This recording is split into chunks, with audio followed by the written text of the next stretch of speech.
Pengesa eksperiencës në lidhje me këtë fushë ndoshta është diçka tjetër. Për këtë gjë foli dhe kryetari i gjykatës kushtetuese kur ishte, kështu që nuk do vazhdoj të hyj muhabeti, siç u thash.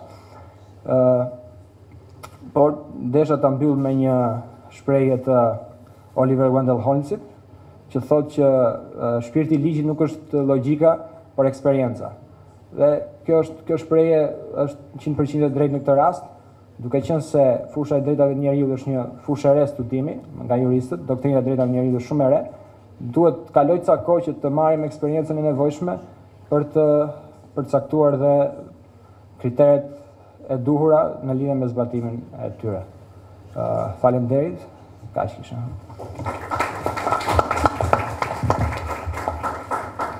Falenderojmë Enin për prezantimin, ju urojmë suksese. Kalojmë tek Zonjush Odeta, e cila do prezantojnë punimin e saj me temë siguria juridike si mekanizëm mbrojtës i të drejtave të njerëzit. Ju urojmë suksese. Përshëndetje të gjithëve, ju falenderoj fillimisht për pjesëmarrjen dhe për faktin që po na jepni mundësinë që të jemi këtu dhe të prezantojmë atë që mbase edhe në ka goditur apo na ka bërë përshtypje, duke qenë se dhe ne jemi në fillimet tona. Unë kam përgatitur materiale me PowerPoint, duke qenë se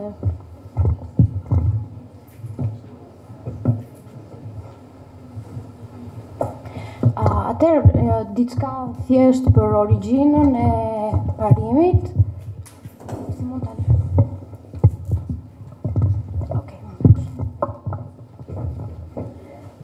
ashtu si shumë parime të tjera, edhe siguria juridike vjen nga mendimi filozofiko-juridik gjerman. Më pas, për herë të parë, në jurisprudencë gjejmë të Gjykata Europiane e Drejtësisë, më vonë pastaj me Gjykatën Europiane për të drejtat e njeriut, që e ka konsoliduar, e ka sankcionuar dhe e ka sjellë te praktikisht jurisprudenca gjitha vendeve evropiane. Disa nga elementet thelbësor të sigurisë juridike, besoj se këto janë pak a shumë të qarta nga gjithë ne, jemi gjithë juristë të ardhshëm apo aktual, gjithsesi, parim që rrjedh nga shteti së drejtës, pra, ne flasim për siguri juridike kur flasim për një shtetës së drejtës.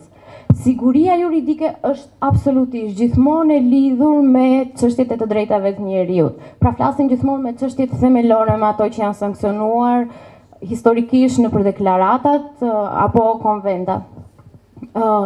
Siguria juridike nuk kupton vazhdimësinë e marrëdhënieve të rregulluara me ligj, që do të thotë, kur një marrëdhënie është e rregulluar me ligj, pra është një marrëdhënie e njohur për ligjshmërinë e saj, për një vazhdimësi të tillë, në momentet që, sepse pastaj pak më vonë do flasim për raste konkrete të kësaj situate në Shqipëri, që ndonjëherë, sidomos në rastet e pronave, sepse ne gjithë këtu e dim që çështja e pronave në Shqipëri është pak delikate. Pastaj kemi parashikueshmërinë e ligjit, që është prapë pjesë, një element i sigurisë juridike. Është e rëndësishme që ligji të jetë i parashikueshëm nga individët, nga personat, përfshim këtu fizik apo juridik ta persona, sepse ligji duhet t'i jap siguri personit për sistemin ku ai vepron, për sistemin e të drejtës flasim gjithmonë. Pra, flasim pastaj për besimin që qytetarët kanë të shtetit, sepse kur flasim për drejtësi, kur flasim për drejtë pozitive, detyrimisht që kemi gjithmonë shtetin që është personi i parë të themi, që është ai që do ta zbatojë apo që do të kujdeset gjithmonë duke respektuar kufizimet e vendosura.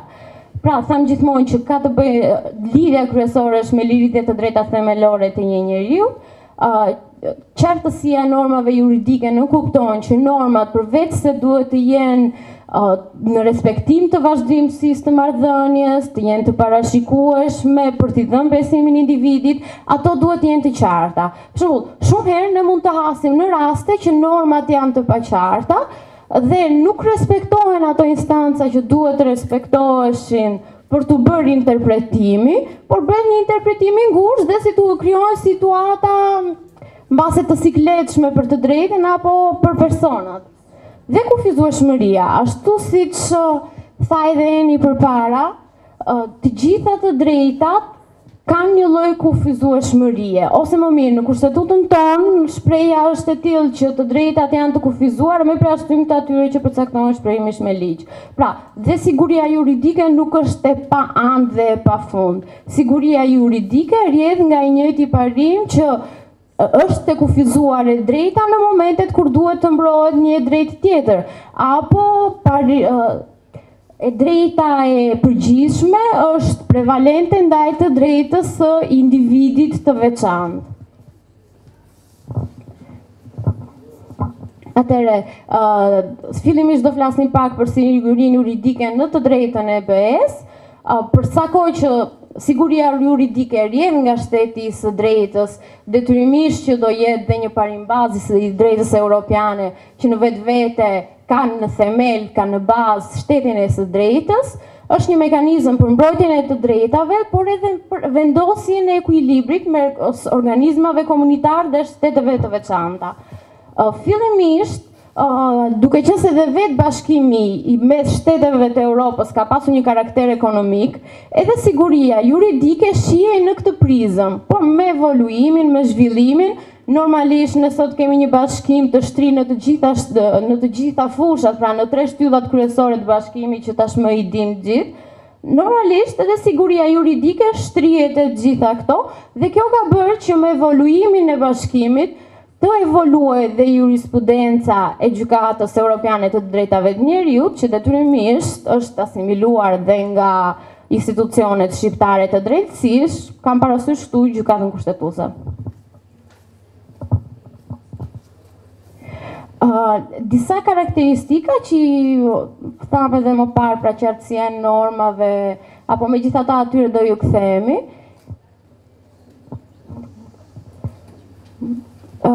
Tani kthehemi pak te siguria juridike në të drejtën shqiptare. Siguria juridike nuk është e përcaktuar shprehimisht në kushtetut, rrjedh nga kushtetuta, gjendet atje, por nuk është e përcaktuar shprehimisht. Por kjo nuk ndodh vetëm në të drejtën shqiptare, ndodh edhe në shumë vende të tjera evropiane. E njëjta gjë me kushtetutën franceze.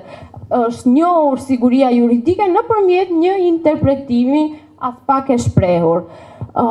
Ky është një nga interpretimet apo arsyetimet e dhëna nga gjykata kushtetuese në vendimin numër 10 të 2008-s, siguria juridike si koncept kushtetues i trajtuar disa herë nga praktika e deritanishme e gjykatës kushtetuese, sepse i gjejmë që nga vendimet të 2003 apo 2004-s, përbër një nga elementet më esencial të parimit të shtetit të së drejtës. Mos harrojmë që shteti i së drejtës është i përcaktuar shprehimisht në preambulën e kushtetutës. Parimi i sigurisë juridike përfshin krahas qartësisë, kuptueshmërisë dhe qëndrueshmërisë së sistemit normativ, edhe besimin tek sistemi juridik, pa marrë përsipër garantimin e çdo pritshmërie apo ndryshim të një situate të favorshme. Pra këtu kemi pak për çështjen e kufizueshmërisë. Besoj se është e nevojshme që ta lexoj të gjithën, edhe pak fundin, vetëm ato të drejta të cilat janë të parashikuara si shprehimisht të pakufizueshme nuk mund të preken nga ligjvënësi. Pra flasim për çështjen e kufizueshmërisë. Pra këtu dalim prapa ata elementet që përmendën, kuptueshmëria e gjitha. Kemi një citim tjetër të një vendimi, vendimi numër 27 i 2010-s, kur është shumë e rëndësishme ta theksojmë këtë. Parimi i sigurisë juridike del nga preambula e kushtetutës, në të cilën përshkruhen aspiratat e popullit shqiptar për një shtet të së drejtës, si dhe nga nëni 4 i kushtetutës së Republikës së Shqipërisë, i cili përcakton se i drejta për bazën dhe kufijtë e veprimtarisë shtetërore. Në vazhdim të asaj që tha Eni pak përpara, unë doja të thoja se ajo që ne hasim sot në gjykata shqiptare absolutisht janë base raste përjashtimore, por kemi raste kur paditë bazohen mbi parimet kushtetuese. Për shembull, në rastet e pronësisë, megjithëse mbase do ishte mirë ta përmendim më vonë, por megjithatë, në rastet e konflikteve të pronësisë, miq tan të ardhur nga jashtë, mbase nuk e dinë problemi shqiptar për çështjen e pronës, por të ne pronat janë të mbivendosura për hir të ligjeve të ndryshme që ndonjëherë kanë shkaktuar ato problemet pak që të gjithë janë pronar, gjithë me dokumenta, kush ka të drejtën. Të tilla pretendime ndonjëherë në përpaditë në gjykatat shqiptare ngrihen mbi parimin e sigurisë juridike. Doja të bëja një krahasim mes preambulës të Kushtetutës Republikës Shqipërisë, duke qenë se ne e shohim parimin e sigurisë juridike të shprehur kryesisht atje, dhe preambulës të një prej shteteve më demokratike të Evropës, apo një prej shteteve që ka sankcionuar fillimisht të drejtat themelore të njeriut, që është Franca. Kjo është preambula e Kushtetutës së Republikës së Shqipërisë. Pra, ne populli i Shqipërisë, krenar dhe të vetëdijshëm për historinë tonë, në përgjegjësi për të ardhmen, me besimin te Zoti dhe ose te vlerat të reja universale, vendos merrim për të ndërtuar një shtet të së drejtës, demokratike, social, për të garantuar të drejtat dhe thirrjet themelore të njeriut, me frymën e tolerancës dhe të bashkëtesës fetare, me zotimin për mbrojtjen e dinjitetit dhe të personalitetit si njerëzor, si dhe për prosperitetin e të gjithë kombit, për paqen, mirëqenien, kulturën dhe solidaritetin shoqëror, me aspiratën shekullore të popullit shqiptar për identitetin dhe bashkimin kombëtar, me bindjen e thellë se drejtësia, paqja, harmonia dhe bashkëpunimi ndërmjet kombeve janë ndër vlerat më të larta të njerëzimit, vendosim këtë kushtetutë dhe pastaj vazhdon e gjithë kushtetuta jonë. Kjo është preambula e Kushtetutës franceze.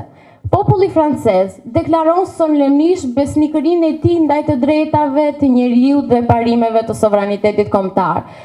Po ta shikoni, unë kam bërë disa nënvizime, sepse janë ato element që përbëjnë bazën dhe që në fakt janë të njëjta me Kushtetutën tonë, pra që tregon në një farë mënyre evoluimin e të drejtës shqiptare, dhe që atë unë besoj ju të gjithë e dini dhe këtu është theksuar fakti që kushtetuta jonë është një kushtetut vërtet shumë e avancuar përsa i përket çështjes së të drejtave dhe lirive themelore.